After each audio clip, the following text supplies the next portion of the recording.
Bien-aimés dans le Seigneur, nous allons lire la parole de Dieu ce jour dans l'Ancien Testament. Le livre de l'Exode, le chapitre 7, les versets 8 à 13. Exode, chapitre 7, les versets 8 à 13. Voici, bien-aimés, le contenu de ce passage. L'Éternel dit à Moïse et à Aaron, si Pharaon vous parle et vous dit, faites un miracle, tu diras à Aaron, prends ta verge et jette-la devant Pharaon, elle deviendra un serpent. Moïse et Aaron allèrent auprès de Pharaon et ils firent ce que l'Éternel avait ordonné. Aaron jeta sa verge devant Pharaon et devant ses serviteurs et elle devint un serpent. Mais Pharaon appela des sages et des enchanteurs et les magiciens d'Égypte, eux aussi, en firent autant par leurs enchantements. Ils jetèrent tous leurs verges et elles devinrent des serpents. Et la verge d'Aaron engloutit leurs verges. Le cœur de Pharaon s'endurcit et il n'écouta point Moïse et Aaron selon ce que l'Éternel avait dit. L'herbe sèche, la fleur se fane, elle tombe, mais la parole de Dieu demeure éternellement. Prions le Seigneur. Seigneur notre Dieu, nous te disons merci pour cette nouvelle journée de vie et surtout pour ce partage que tu nous accordes ce jour.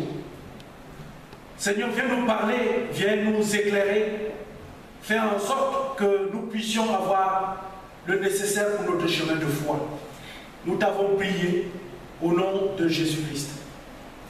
Amen. Bien-aimés dans le Seigneur,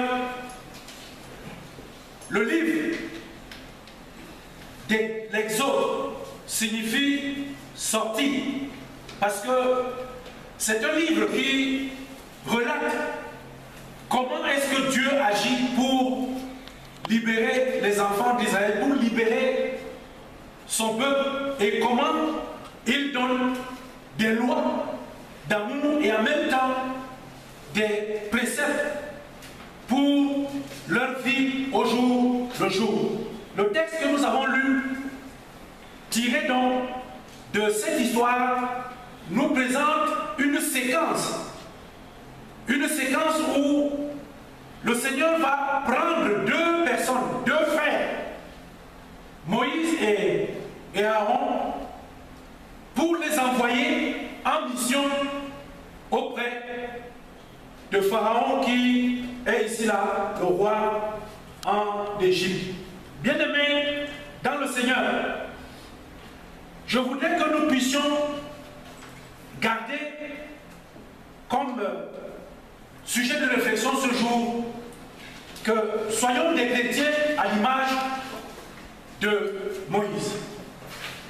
Soyons des chrétiens à l'image de Moïse pour comprendre pourquoi est-ce que nous proposons ce sujet. Eh bien, nous rentrons dans ce texte qui est tellement riche.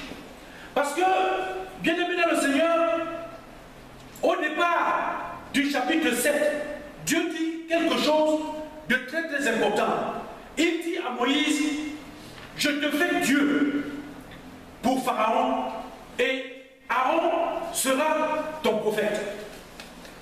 Dieu immédiatement veut envoyer Moïse et Aaron, mais il définit tout de suite les rôles. Il donne à chacun une fonction. Et il dit à Moïse, je te fais, Dieu dit, je te fais Dieu pour Pharaon. Ça veut dire que lorsque tu seras devant Pharaon, tu es moi-même, tu es Dieu. Et c'est Aaron qui est ton prophète. Et bien dans ce texte, bien aimé, comme nous voyons ici dans le système de représentation, Dieu veut agir pour l'homme. Dieu veut libérer l'homme. Mais Dieu choisit un homme et il fait de cet homme-là une personne qui est comme si c'était lui-même. Eh bien, Pharaon vous parle et vous dit, si Pharaon vous parle et vous dit, faites un miracle, tu diras à Aaron, bien-aimé dans le Seigneur, Moïse était âgé de 80 ans. Et Aaron était son aîné, il avait 83 ans. Mais comme une sorte de jeu espiègle dans la Bible, on voit en général que c'est les cadets qui sont souvent au beau rôle par rapport aux aînés. Aaron, il a 83 ans, mais Dieu lui dit, Moïse te demande de faire. Tu diras ce que Moïse te dira de dire. Et pourtant, c'est lui qui est l'aîné. Mais quelle humilité! Quelle humilité de voir ici là un aîné qui accepte, sans vous dire, être ici là le subalterne de son cadet. Et dans ce système de représentation, comment ne pas admirer, bien aimé dans le Seigneur, que quand Dieu envoie, Dieu n'envoie jamais dans le désordre. Il y a toujours un ordre dans ce que Dieu fait. Parce que chaque rôle est clairement défini. Chacun a une action spécifique à faire. Si l'Église pouvait prendre cet exemple aujourd'hui, si nous aussi, nous pouvions prendre cet exemple, d'accepter chacun jouer un rôle, une partition à sa place pour que la mélodie soit belle. Bien-aimé dans le Seigneur, lorsque Dieu dit à Pharaon, à Moïse, je te fais Dieu pour. Mais bien-aimé, Dieu fait de ses envoyés des dieux pour son peuple. C'est également comme dans un couple, le plus souvent, dans nos histoires traditionnelles, il est souvent dit que le mari est le Dieu de sa femme. C'est son Dieu. Bien-aimé dans le Seigneur, il n'y a ici, là, rien d'autre. C'est ce que Dieu a décidé. Il ne s'agit pas ici de vérifier si Moïse, est-ce qu'il est grand, est-ce qu'il est petit, est-ce qu'il est court, est-ce qu'il est géant. Ce n'est pas ça. Est-ce qu'il est beau, est-ce qu'il est laid, il ne s'agit pas ici de formes physiques, il ne s'agit pas des capacités de X ou de Y, mais c'est la décision de Dieu. C'est une décision. Moïse l'applique, Aaron l'applique. Pourquoi? Parce que bien aimé dans le Seigneur, prends ta verge et jette-la devant Pharaon. Pourquoi parler ici là de la verge? En fait, du bâton. C'est le bâton. C'est une planche. Ça peut être tout ce qu'on peut avoir comme image. Un bâton, c'est quoi? C'est quand même quelque chose de circulaire, en bois, qui peut être long ou court, et qui représente souvent, c'est le symbole un peu, quand on parle du bâton, on parle souvent comme de quelque chose de dur, pour la violence, pour les châtiments, ainsi de suite. Mais ce n'est pas ça le sujet pour nous. Le sujet pour nous est que, lorsque le Seigneur envoie quelqu'un en mission, il lui donne un outil de travail. Et ici, l'outil, c'est le bâton. C'est le bâton. Et qu'est-ce qui prouve l'authenticité que c'est moi qui vous ai envoyé? Prenez ce bâton, tu prends ce bâton, Aaron. Lorsque Moïse rentrera, tu le jettes devant Pharaon et le bâton se changera en serpent. Lorsque le Seigneur envoie, il donne des outils de travail. Mais bien aimé dans le Seigneur, lorsqu'on regarde ici l'accomplissement devant Pharaon, que ce que Dieu a dit, c'est ce qui se fait, parce qu'effectivement, le bâton a été changé en serpent. Mais le serpent, c'est quoi? C'est un reptile qui se meut, qui bouge pour pouvoir avancer.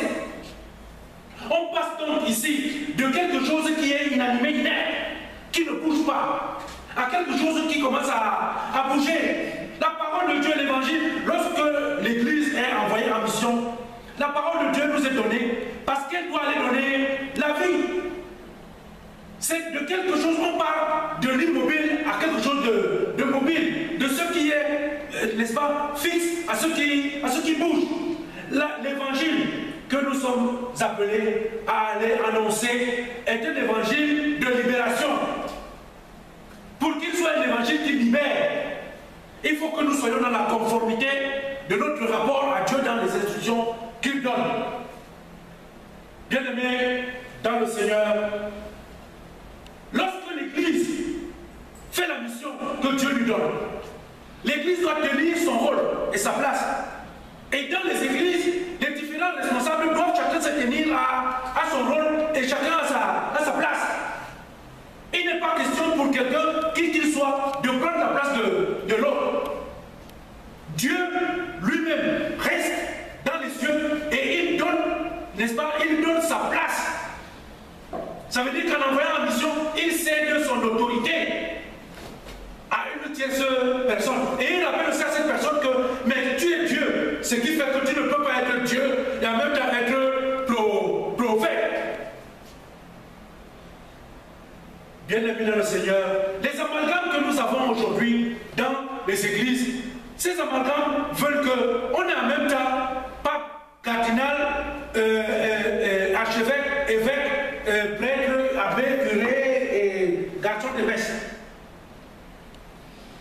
À l'église aussi, les pasteurs font tout. Pasteur, président, secrétaire, trésorier, commissionnaire, marchand. Et nous ne pouvons pas tenir tous les rôles. Parce que nous avons des rôles qui sont bien définis. Et il faut s'en tenir à ces rôles. Parce que lorsque les rôles ne sont pas tenus, nous rentrons dans l'inefficacité. Bien-aimés dans le Seigneur, voyez ce que le texte nous présente. Mais Pharaon appela des sages et des enchanteurs et des magiciens d'Égypte. Eux aussi en firent autant. Nous voyons très bien aujourd'hui la mystification qu'il y a dans la démystification qu'il y a dans l'Église. Ce que les pasteurs font, aujourd'hui d'autres personnes aussi le font. Aujourd'hui il n'y a plus de différence. Tout le monde joue le rôle de tout le monde. Eh bien pourquoi? Parce qu'on voit très bien ici là qu'en Égypte, Pharaon, le peuple de Dieu qui oppose une résistance. Parce que la parole de Dieu doit aller transformer les gens. Mais ces gens que la parole doit transformer peuvent être résistants. La preuve, Pharaon est un endurci. Le cœur de Pharaon s'endurcit. Et quand il endurcit aussi tous les gens qui l'utilisent autour de lui. Parce que ces gens-là aussi vont faire exactement ce qu'ils veulent faire. Écoutez, ils veulent m'impressionner avec un serpent. Faites-moi, allez, montrez que ce n'est rien. Bien-aimés dans le Seigneur, dans notre église aujourd'hui, tout le monde est capable de faire ce que l'autre fait. Et il y en a même des gens comme anciennes d'église, ici par exemple en France, qui s'habillent pour faire des services comme des pasteurs. Comme des pasteurs. Mais seulement, bien aimés, quelles sont les finalités? La finalité est que la verge d'Aaron engloutit leur verge. Parce qu'en définitive, il y a le temps, il y a même l'autorisation et la liberté de faire, d'imiter, d'appliquer. Mais seulement tout ce que les gens font en inconformité, donc à l'opposé de la décision de Dieu, ça finit par être englouti parce que nous ne pouvons pas être au-dessus de la volonté de Dieu. Nous ne pouvons jamais, aucun pasteur, aucun ancien d'église, aucun diacre et aucun chrétien, qui qu'il soit, quel qu'il soit, ne pourra jamais poser des actes contre la volonté de Dieu et avoir le gain à la fin en disant que oui, j'ai fait. Parce qu'à la fin, Dieu est celui qui est toujours le vainqueur. Bien-aimés dans le Seigneur, pour que notre communauté marche, pour que nos vies en famille marchent, soyons à l'image des chrétiens, à l'image de Moïse, qui reste à sa place. Et il faut que nous appelions à rester à notre place. Il faut que les responsables Dans l'église, chacun reste à sa place. Quand on dit que tu es président, un président, par exemple, à notre église, un président de comité, c'est quelqu'un qui a... Président, ça veut dire que tu convoques les gens et tu les écoutes et vous discutez et après, tout le monde prend une décision. C'est elle qui va être appliquée.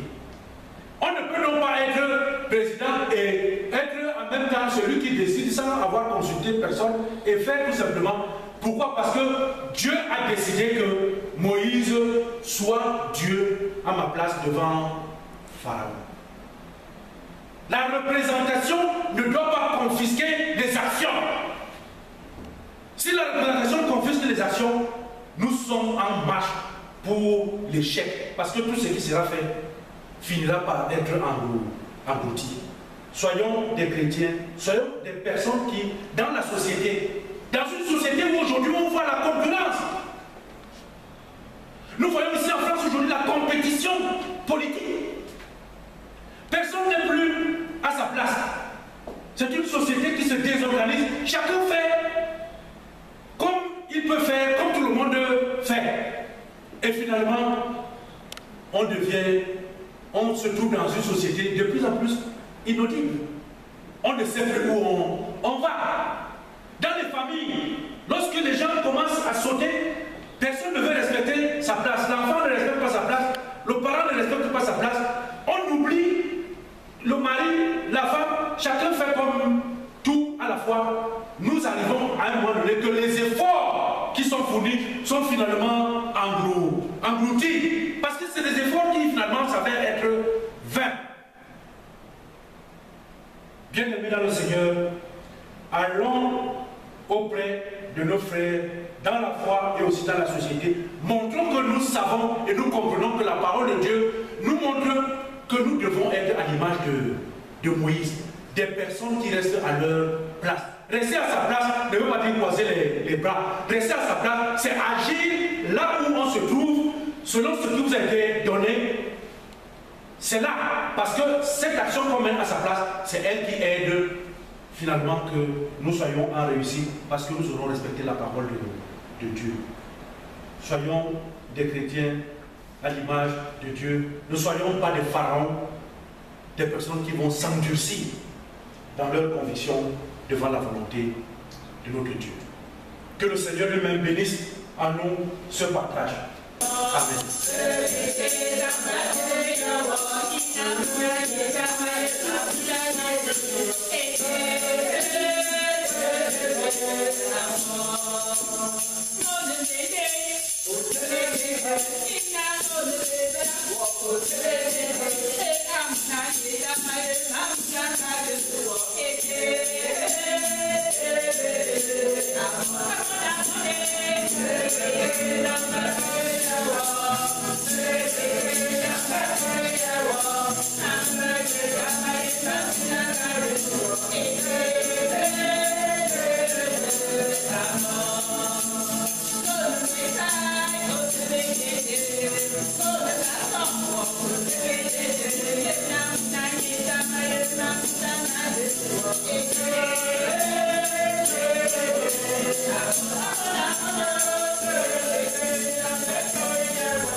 Des chrétiens à l'image de Moïse.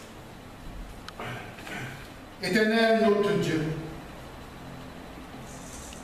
tous les jours de notre vie, tu participes à notre édification. Tout particulièrement le jour de notre rencontre avec toi, tu envoies ton serviteur pour nous annoncer un message pour notre éducation chrétienne. Aujourd'hui encore, nous avons reçu un message qui n'est pas nouveau, mais qui pour nous le paraît tous les jours. Nous sommes donc devant toi, humiliés, mais prêts à écouter. Ce message que tu nous as envoyé ce jour éternel permet à ton Esprit Saint de l'asseoir en nous. Permet surtout qu'il nous aide à être réellement ces chrétiens-là qui savent être à leur place pour ton pour l'édification de ton Église.